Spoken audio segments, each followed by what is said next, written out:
ஒற்றுமையா தான் போவாங்க. எங்க போனாலும்னா கடைக்கு போனாலும் ஒற்றுமையா, கல்யாண வீட்டுக்கு போனாலும் ஒற்றுமையா, சரி புல்லு பறிக்க போனாலும் ஒற்றுமையா போவாங்க. இப்ப பஜாருக்கு போனாலும் ஒற்றுமையா தான் போவாங்க. மாப்பிள்ளை பார்த்தாலும் மாப்பிள்ளை பார்த்தா எப்படி ஒற்றுமையா கிட்ட ரெண்டு முடியும்? பேரும் ஒற்றுமையா பாப்பாளுல வேற வேற அவங்க அக்கா தங்கச்சி அவ்வளவு ஒற்றுமையா இருப்பாங்க. அப்படி சொல்லுவாரியா? ஆமா. அப்போ ஆஹா. இந்த ரெண்டு பெண்கள் ரொம்ப ஒற்றுமையா இருப்பாங்க பாத்தீங்களா? சரி. இந்த தெய்வ கன்னி ஒரு நாள் அக்காவை பட்டு நாக கன்னி பார்த்து சொல்றான். எப்படி? அக்கா, ஆஹா.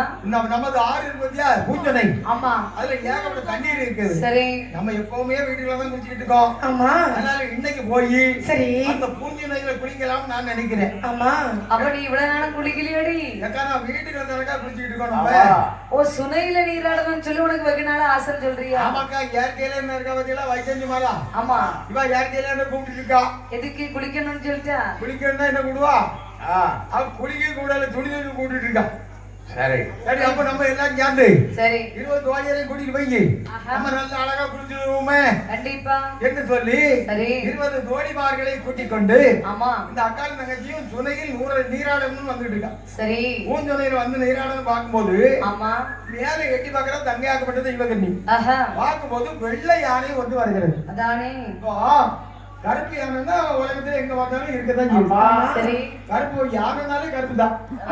அப்படி இருக்கும்போது இங்க வெள்ளையாக யானை வந்து பாத்தீங்களா, இந்த நாக தெய்வ கன்னிக்கு ஒரு பெரிய சந்தோஷம். என்ன என்ன யானை வெள்ளையா வருது, ஒரு யானை வருது பாத்துக்க. அந்த யானை வெள்ளையாக வருகிறது. அந்த யானையை தண்ணியில பார்த்து நீ கருப்பா வெள்ளையான்னு கரெக்டா சொல்லி கேட்ட உடனே அது கருப்பா தான் வரும். அதான் யான் வெள்ளையா வருதுன்னு சொல்றா. அப்ப ஒருவேளை தங்கச்சி தான் சொல்றேன், அக்கா இந்த யானை வெள்ளையா வந்துச்சுன்னா நீ எனக்கு 12 வருட காலம் அடிமை வேலை செய்ய வேண்டும். சபாஷ். யானை கருப்பா வந்துச்சுன்னா சரி நான் இன்னையில இருந்து உனக்கு 12 வருட காலம் அடிமை வேலை செய்யறேன்டி என்று சொல்லி சரி அப்படி யானையை பாக்குறாங்க. ஆமா. யானை வெள்ளையாக வருகிறது. சபாஷ். வெள்ளையா யானை வந்து பாத்தீங்களா, சரி நாகக்கன்னி முடிய பிடிச்சா இந்த தெய்வ கன்னி ஆஹா வாடி வெள்ளாட்டி என்னுடைய வீட்டுக்கு அடிமை வேலையாக சொல்லி கடகட்டி வேலையெல்லாம் அந்த அளவுக்கு செய்வாடி. தோழியர்கள் அங்க 20 பேர் நின்று பாத்துட்டு இருக்காங்க. ஆமா. இந்த அக்காலிருந்து கூட பாராமல் சரி அப்படியே முடிய பிடிச்சி தலைமுடிய பிடிச்சி திருத்தி இழுத்து வரா. அதானே. பாரா பாருங்க, இவளுக்கு ஒண்ணுமே சொல்ல முடியாது. ஆஹா. வீட்டுல வந்தவனு சொல்றா, எடி என்ன நீ என்ன செய்யணும், அவன் வீட்டுல வேலை செய்யணும், அடிமை வேலை செய்யணும் அப்படின்னு சொன்னா பாருங்க. ஆமா. உடனே இவ சொல்றா, தங்கச்சி என்னம்மா உனக்கு நான் அடிமை வேலை செய்யணும் தப்பு இல்ல. சரி இன்னைக்கு ஒரு நாள் விட்டுரு, ஆமா நாளைக்கு காலையில போய் சரி அந்த யானைய பாப்போம். ஆமா யானை என்ன நேரம்னு பாத்துக்கிட்டு ஆஹா அதுக்கப்புறம் நம்ம 2 பேரும் பேசிக்கலாம் அப்படி அப்படின்னா. அதானே. உடனே இவளுக்கு நினைப்பு வருது, என்ன யானை வெள்ளையா வருகிறது, ஆமா என்று பார்த்தாலும் வெள்ளையா தான் வரப்போகுது. சரி அப்படின்னா சரிக்கான்னு சொல்லி 2 பேரும் இருக்கிறாங்க. ஆமா இருக்கும்போது ஆஹா இந்த நாகக்கன்னி மனத்துக்குள்ள படம் திடீர்னு அடிக்கும். ஆமா. என்னதான் ஒருவருக்கு கவலை கஷ்டம். ஆமா. யாரது? அவன் உடன் பிறந்தவளாக இருந்து கொண்டு நம்மை அடிமை வேலை செய்ய வைக்கின்றாளே. 14 பேருக்கு இளையவளாக இருந்து கொண்டு நம்மை தலைமுடியை பிடிச்சி 20 பேர் மத்தியில பிடிச்சி இழுத்தான். ஆமா. இந்த சண்டாளை இந்த தெய்வ கன்னியை நம்ம சும்மா விடலாமா? விடலாமா? விடவே கூடாது. ஆஹா.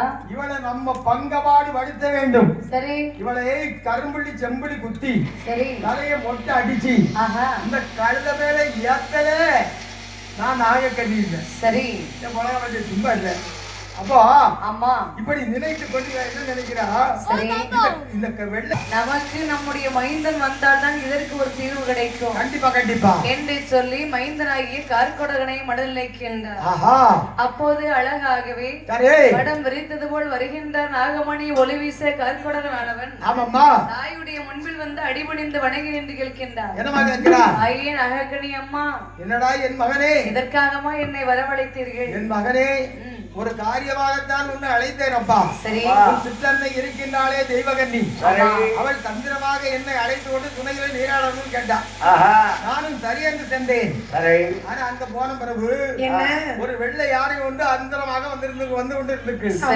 இத பார்த்த உடனே அவ யாங்கிட்ட, அக்கா யானை என்ன நிறம் என்று கேட்டா. நான் யானைன்னா கருப்பாத்தான சொல்லி கருப்புண்டேன். அவ வெள்ளண்ணா, நான் கருப்புண்டேன். 2 பேருக்கும் ஒரு பந்தயம் வந்தது. யானை வெள்ளையாக இருந்தால் அப்படி நான் அவளுக்கு 12 வருட காலம் அடிமை வேலை செய்யணும்னோ யானை கருப்பாக இருந்தால் அவள் எனக்கு 12 வருட காலம் அடிமை வேலை செய்யணும் வைக்கிட்டோம். ஆமா சரி பேச்சுப்படி சரி யானையை பார்த்தா யானை வெள்ளையா வருதப்பா.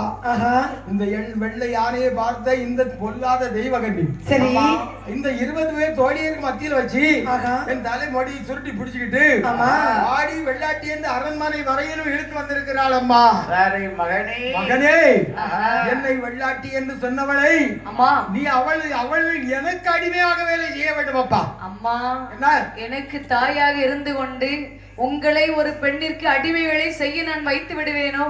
அதானப்பா. ஒருபோதும் நான் அப்படி உங்களை அடிமை வேலை செய்ய வைக்க விட மாட்டேன் அம்மா. சபாஷ் மகளே இதோ வாருங்கள் அம்மா என்று சொல்லி நாகமணி ஒளி வீச அழகாகவே படம் வரித்து நிற்கின்ற கார்கடகன். யானை ஆகாய மார்க்கமாக நின்றுட்டு இருக்கு. இந்த ஆகாய மார்க்கமாக இருக்கக்கூடிய வெள்ளை யானைய பக்கத்தில் விழுந்து பாத்தீங்களா? இப்ப வெள்ளை யானை கருப்பாக தெரிகிறது.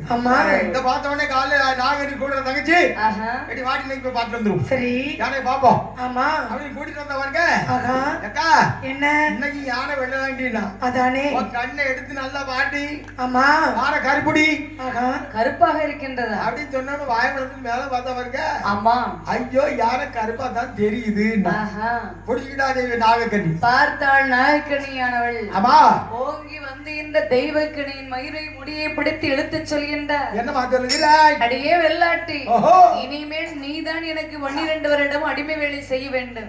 அப்படிலாம் சொல்லாதடி. என்னுடைய இல்லறத்தில் வந்து நீதான் வேலை செய்ய வேண்டும். நேத்து யானை வெள்ளையா வந்துச்சு இன்னைக்கு எப்படியோ கருப்பா வந்து என்னன்னு தெரியல. ஆமா நீ ஒருவேளை ஆகாயத்துல போய் பெயிண்ட் அடிச்சு விட்டாலும் விட்டுருப்பா. அதனால ஏக்கா நீ சொன்னதும் சரியில்லை நான் சொன்னதும் சரியில்லை அப்படியே விட்டுருக்கா முடியாது. வாக்கு மாறக்கூடாது. ஆஹா வா வந்து வேலை செய்வா என்று கடன்னு வீட்டுல இழுத்து கொண்டு வந்து இந்த தெய்வக்கண்ணியானவளை அடிமை வேலை செய்ய வைக்கின்றார். ஆமா அப்போது வீட்டிற்கு அழைத்து வந்த அவள் விடுதனை தூத்திடுவா தன்னை தூத்திடுவா இடிவாட்டனை எடுப்பா வாழ்ந்த